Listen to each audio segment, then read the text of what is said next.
श्री परमात्मने नमः। सभी प्रिय सनातनी भक्तों को मेरा प्रणाम स्वीकार हो। मैं आज आप लोगों के समक्ष फिर से प्रस्तुत हुआ हूँ। प्रभु श्री रामचंद्र जी की कथा को लेके, सुंदर कांड की कथा है। इसके पीछे भी मैंने आप लोगों को सुनाया है कि रावण जो है स्त्रियों के साथ में बहुत से झुंड बना करके सीता जी के पास आया। उसमें मंदोदरी भी थी।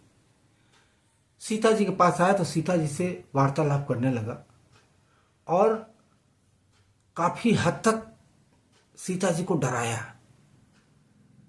धमकाया।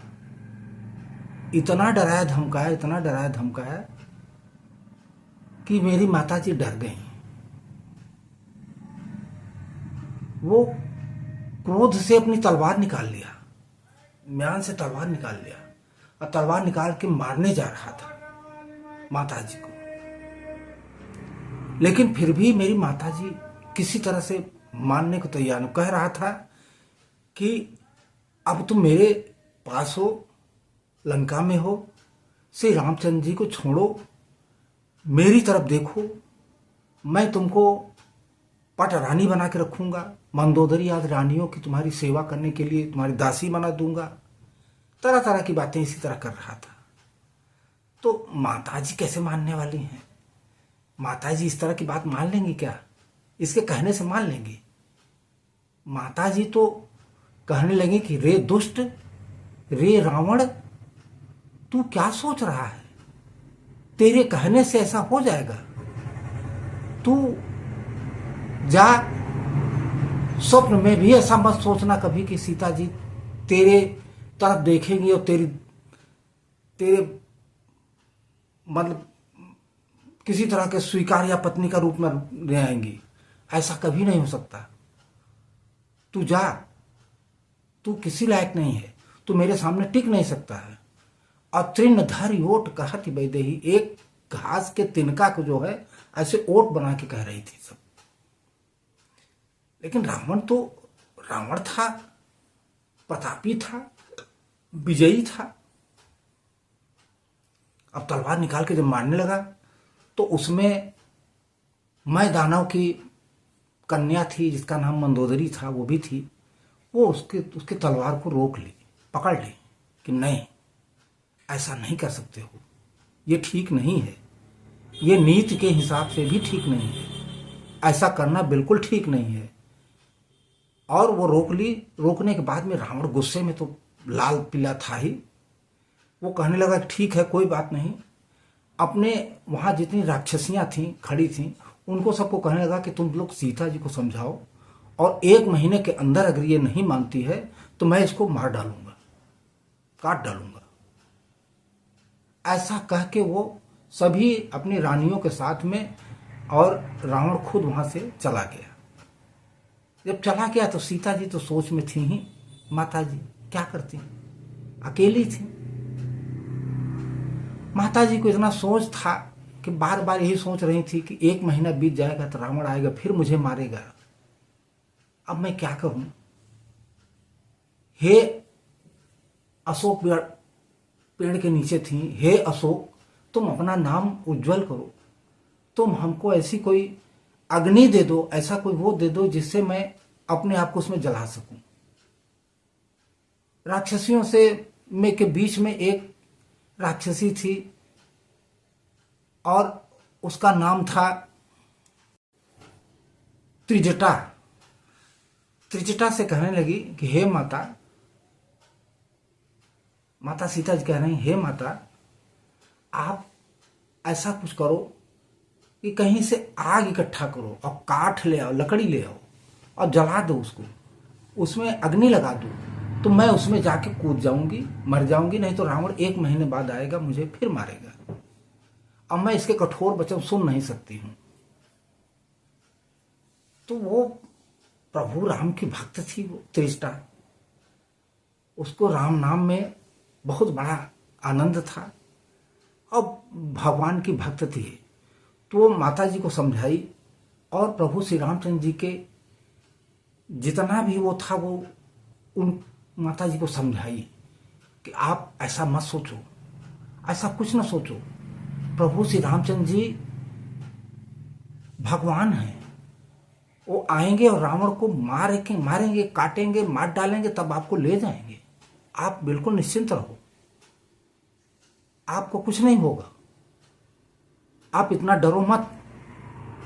और अपनी सारी राक्षसियों को कहने लगी कि हे सखियां, हमने जो है एक कल रात में स्वप्न देखा है। स्वप्न में हमको ऐसा दिखाई दिया है कि रावण जो है नंगा है, गधे पर सवार है, उसकी 20 भुजाएं कटी हुई हैं और वो गधे पर सवार होकर दक्षिण दिशा में जा रहा है, मतलब यमलोकपुरी को जा रहा है। और लंका का राज्य विभीषण को मिल गया है। अब प्रभु श्री रामचंद्र जी आए हैं, श्री रामचंद्र जी आकर के ये सब किए हैं और ऐसा मुझको लग रहा है कि ये ज्यादा नहीं 2-4 दिन में ये पक्का सिद्ध हो जाएगा। ऐसा जब त्रिजटा ने कहा तो जितनी राक्षसियां थी सबको विश्वास हो गया और सब वहां से चली गईं। सीता जी को जो डरा रही थी, धमका रही थी, वो भी शांत हो गया, सब वहां से चली गईं। और त्रिजटा जो है माता जी को समझाने के बाद में कहा, माता जी आप परेशान हो, रात को यहाँ कहाँ काठ और लकड़ी मिलेगी। माता सीता जी जो है परेशान तो थी ही, उनके मन में खैर विश्वास तो बहुत बड़ा था प्रभु श्री रामचंद्र जी का, लेकिन परेशान ये थी कि रावण का वचन इतना कठोर था, इतना वो था कि उससे थोड़ा सा उनको भय लग रहा था। वो चंद्रमा को कहने लगे, चंद्रमा तुम शीतल चांदनी की वो हो, लेकिन ऐसे में मेरे लिए अग्नि बना दो, मैं अग्नि में जल जाना चाहती हूं, मुझको जीने का कोई वो नहीं है, मैं उसी में जल जाना चाहती हूं। ऐसा माता जी बार बार सोच रही थी। इनका सोचना इतना अधिक वो था कि प्रभु हनुमान जी जो ऊपर से थे ना, सब देख रहे थे। देख देख के वो बहुत दुखी हो रहे थे, अंदर अंदर सब समझ रहे थे क्या हो रहा है। माता जी के हृदय में कितना दुख है, कितना भारी दुख है, वो देख देख के परेशान हो रहे थे, एकदम से विह्वल हो गए थे। तो जो अंगूठी प्रभु श्री रामचंद्र जी ने उनको दिया था ना, वो ऊपर से ही धीरे से नीचे माता जी के सामने गिरा देते हैं। जब गिरा देते हैं, अब माता जी उस अंगूठी को जब देखती हैं उठा के, तो उसमें राम नाम लिखा है। वो आश्चर्यचकित हो जाती हैं कि ऐसा तो है नहीं कि ये बनाई हुई अंगूठी है, ये तो वही अंगूठी है जो मेरे प्रभु श्री राम के पास थी। ये आई तो आई कहां से? चकित हो गई देख के। चकित चितो मुदरी पहचान गई तुरंत मुदरी, और वो देख के इतना चकित थे कि ये कहां से आ गई। तब श्री हनुमान जी ने ये सब देखा रूप, तो धीरे से वहीं से राम नाम का सुमिरन करने लगे। राम नाम का जब सुमिरन करने लगे और माता जी के कानों में जब पड़ा, तो क्या सुंदर दृश्य था। माता जी चकित होके राम नाम का गुण गाने वाले को की तरफ ऐसे ऐसे देखने लगी, कहां है, कौन बोल रहा है, ये कौन बोल रहा है राम नाम का गुण। तब हनुमान जी ने अपना शरीर लेके माता जी के सामने आ गए। माता जी के सामने आ गए और जब माता जी ने उनको देखा तो देख के उनको बड़ा आश्चर्य टाइप हुआ। वो मुंह फेर के वहां बैठ गए। अब मुंह फेर के बैठ गए तो हनुमान जी ने हाथ जोड़ के कहा, हे माता, मैं प्रभु श्री रामचंद्र जी का दूत हूं, उन्होंने मुझे आपके पास भेजा है, यह मुदरी उन्होंने ही हमको दिया है, आप इसमें विश्वास कीजिए, यह मुदरी उन्हीं की है, वही हमको भेजे हैं, मैं उनका दूत हूं। वो मेरे कृपा निधान हैं, मेरे स्वामी हैं। आप जो है इसको पहचानिए और मुझको भी देखिए, मैं उनका दूत हूँ। तब माता ने देखा उनके ऊपर, उनकी तरफ, और उनकी तरफ देखने के बाद में जो है बड़ा उनको प्रसन्नता हुई कि कोई राम नाम का जाप करने वाला या कोई राम नाम का बोलने वाला कोई मिला तो हमको।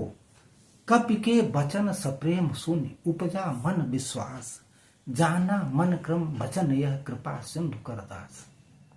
कपि के हनुमान जी के वचन सुनकर माता जी को विश्वास हुआ, और विश्वास होने के बाद में माता जी के पास में हनुमान जी ने सारी कथा अपनी कह डाली, कैसे कैसे प्रभु श्री रामचंद्र जी से उनका मित्रता हुई, कैसे कैसे उनका वो हुआ, कैसे कैसे प्रभु श्री रामचंद्र जी ने हमको यहाँ भेजा। अब माता जी को विश्वास हो गया। इस तरह इस कथा का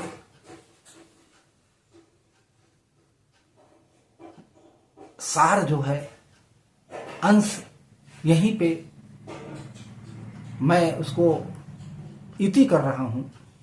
इसके आगे की कथा मैं फिर अगले भाग में आप लोगों को सुनाऊंगा, और मैं फिर बार बार वही निवेदन करूंगा कि सनातन धर्मी जितने भी हैं मेरे, कृपा करके चैनल को सब्सक्राइब कर लें, और जिन सनातन धर्मियों ने चैनल को सब्सक्राइब कर लिया है उनको मैं बार बार हाथ जोड़ के अपने हृदय की गहराइयों से बार बार स्वागत, अभिनंदन और आभार प्रकट करता हूँ। जिन भक्तों ने नहीं किया है वो चैनल को सब्सक्राइब कर लें। सनातन धर्म की वीडियो है, डंका बजाते रहिए, और अच्छा लग रहा हो तो दूसरे को शेयर भी कीजिए, और लाइक कर दीजिए। कमेंट बॉक्स में जय श्री राम जरूर से जरूर लिखिए। मैं अगले भाग में फिर से मिलूंगा, इसी कथा को आगे बढ़ाऊंगा। सुंदरकांड की कथा है, इसको मैं आगे सुंदरकांड के आखिरी तक ले जाऊंगा। आप लोग इसको सुनिए, समझिए और अपने जीवन को सफल बनाइए। प्रभु श्री राम जी के चरणों में अपने मन को लगाइए। बोलिए सियावर रामचंद्र की जय, पवन सुत हनुमान की जय। जय श्री राम, राधे राधे।